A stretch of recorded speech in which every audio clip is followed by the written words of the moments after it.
நீங்கள் எந்த சூழ்நிலையை பார்த்தாலும், எந்த சூழ்நிலைக்காக ஜெபிக்கணுன்னாலும், எந்த சூழ்நிலையை பார்த்து பேசணுன்னாலும், எந்த சூழ்நிலையை மேற்கொள்னாலும் உங்களுக்கு தேவன் கொடுத்திருக்கிற ஒரு பெரிய சொத்து இயேசுவின் நாமமாக இருக்கிறது. ஹல்லேலூயா.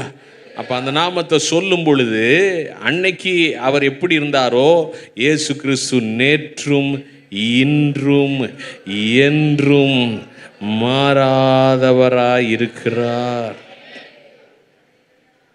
எத்தனை பேருக்கு இது சந்தோஷத்தை கொடுக்குது? ஆமென். அப்போ இயேசுவின் நாமத்தினால இன்னைக்கும் அதிசயம் நடக்கும். இயேசுவின் நாமம் இன்னைக்கும் நமக்கு ஆலோசனையை கொடுக்கும். இயேசுவின் நாமம் இன்னைக்கும் நமக்கு அற்புதங்களை செய்யும். இயேசுவின் நாமம் இன்னைக்கும் நமக்கு சமாதானத்தை கொடுக்கும். இயேசுவின் நாமம் இன்னைக்கும் நமக்கு தேவனோடு அந்த உறவை ஏற்படுத்தி கொடுக்கிறதா இருக்கிறது. அந்த இயேசுவின் நாமத்துக்காக எல்லாம் கைகளை உயர்த்தி ஒரு நிமிஷம் கர்த்தருக்கு ஸ்தோத்திரம் சொல்லுங்க.